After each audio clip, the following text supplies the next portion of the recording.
podcast is real life crossover open doors to movie crossovers. So when I don't know how old I was, but let's just say in 2008, Iron Man came out. And in the same year, actually, I think also Hulk came out. The Incredible Hulk. Now, back then I was a early teenager or a late child, one could say. And so I saw the movie maybe in 2010, maybe in 2011 for the first time, Iron Man, speaking of. Now, I was quite intrigued. Also the thing about flying, and also I had been dreaming about flying for years in my dreams, well, and that I could just like everybody else, I assume. Now, maybe not also everybody else, but many people, I think, dream of flying. Now, when these movies came out, there were these good movies on their own, and then eventually they would begin to kind of cross over and appear in each other's movies, and this was a thing that has never really happened before. Now, of course, there were a couple of movies like the Indiana Jones series, for example. I can't remember also watching these as a child, and also James Bond and watching these as a child and teenager. But then there was never really a crossover in between kind of multiple movie series, and this for the first time happened in well, one could also say history, in at least on this scale, in my teenage years, and then beginning into my early adult years, I would say. And so I watched many of these movies until it eventually began to fade out, because, well, also movie tickets cost something, mostly in this regard, money and time.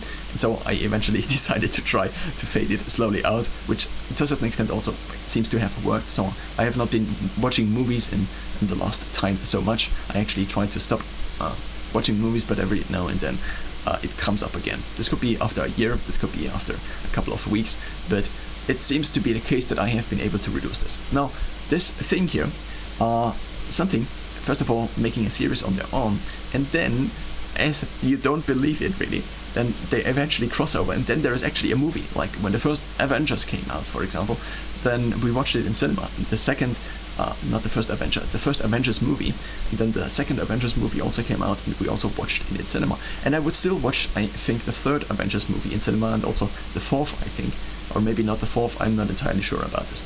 But what I now am trying to kind of say is that my childish mind, my adult mind has kind of, at least I would like to think so, has outgrown my childish mind or teenage mind to a certain extent. But then, so I now have kind of different interests. And now, as my interests, now I might also have similar interests, but now I try to fade out the movie and entertainment part of my life to a certain extent. Now, in recent history, there has been kind of a very similar analogy, and this very similar analogy is that, or a very similar thing.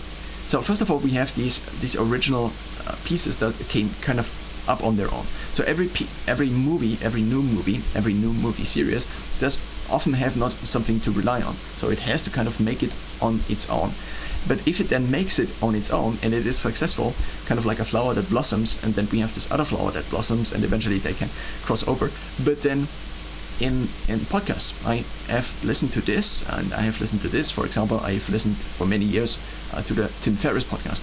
And then also sometimes there were other people on the Tim Ferriss podcast, and sometimes there were also people on there which I also happened to listen to on their own podcast. So similar to movies, they kind of came up on their own.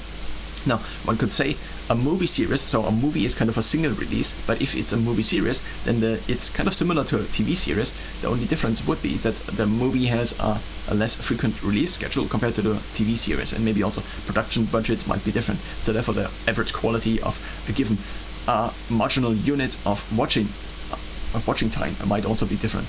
But now, if we go back to the podcasts to a certain extent are also a series. So we have these movie series on the one side that eventually might cross over, even though they might be released as films because, well, bigger budgets and so on and so forth. But then we also have these shows, these little shows. So you can find kind of your characters, and often a show has kind of only one character, which might be the host, which tells you all about something. Or he also might be a host that is kind of an interviewer host, so he might have guests on them. Sometimes you also have a mixture. And now, for example, I would have listened to Tim Ferriss, then I would have listened to maybe Peter Attia, or I would find out about Peter Attia on this podcast. I also then eventually so in the last couple of years, David Sinclair also made a podcast, and I listened to, I think, most of the episodes. And then Huberman arrived. Huberman, one could say, is kind of the first Avenger of the health podcast universe. Now, once Huberman arrived, and he also, similar to the Marvel movies, he also did not have a property, or not a property, a podcast property, an intellectual property on its own. So he didn't have his own podcast, but he appeared on these other podcasts, like The School of Greatness, like Tim Ferriss, The Tim Ferriss Show, like maybe also on Peter Attia, but I don't think he appeared before he had his own podcast on Peter Attia. But he was on a couple of these podcasts, so I would begin to basically, similar to how I would begin to see these characters in these different Marvel movies, I would begin to see Andrew Huberman in this case. Now this also happened with other people as well. I would begin to see Andrew Huberman on these podcasts, and it was interesting to see, similar to the Marvel movies, how they would, these two people, I think I would kind of know, at least to a certain extent, even though I don't know them personally, but at least I was able to a certain extent to predict what they might be going to say. And then it was interesting to also see the psychology, not so much the psychology, but the sociology, or the social interaction between these two characters, which I already had known. So if basically the model of how it actually played out would kind of be close, or if my mental model of how this would play out would kind of approximate this. And so there is kind of this reward prediction thing where I try to have basically the model, and then sometimes it would be right, it would be not right, and then they would say different things. Now, it's not a reward prediction thing, but well, this was taken out of kind of a dopamine. This is kind of a dopamine phrase, which I didn't apply in the right context here. So Huberman appeared on these, and what happened in the last couple of weeks is that now Andy Galpin has now his own podcast. And this is kind of, now, of course, you could say overall the podcast, and then you have this podcast, and he appears on this podcast, and then some. So as podcasts have basically usually one host, and so the podcast is kind of either one host or one-man show, or usually a two-host show. Now there are also other podcasts, and one could also say a podcast is just a talk show in kind of another format compared to a TV talk show to a certain extent, or a TV show where somebody just talks. I don't know. Now, podcast seems to be, as it currently exists, often a subcategory of basically a show. And because it also has video, one could just call it a show, and it does not have to be TV or podcast, but it's just a video show, one could say.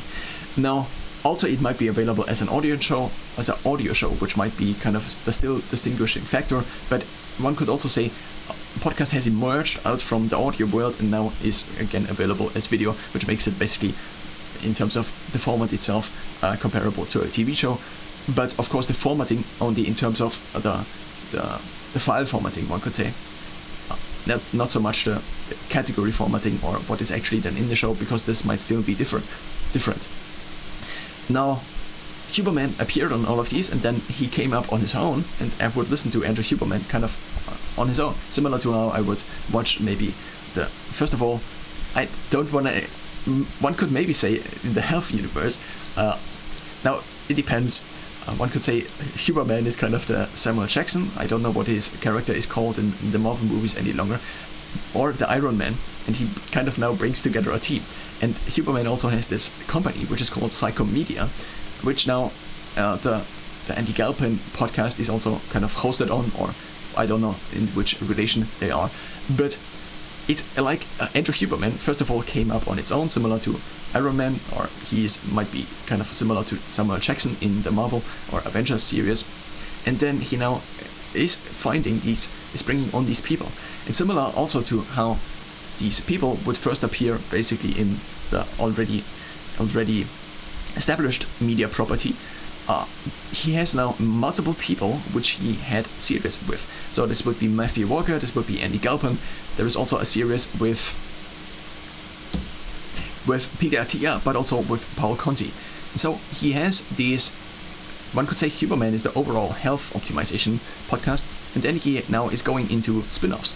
And first of all, these spin-offs he kind of tested on his own podcast, and if they were to a certain extent successful, and this could be a 4 to 5 to 6 to 3 series or something like this, then he spins them off. Now, of course, the people he has on this series might not need their own podcast, and also might not want the attachment of the Psychomedia brand and Huberman with this. But Andy Galpin seems to have now gone into this deal, and so the Huberman podcast at least is kind of, or the Huberman Lab universe, or the SciComm Media universe is kind of expanding, and now we not only have the first Iron Man with Huberman, but also kind of the first Avenger, maybe with Andy Galpin.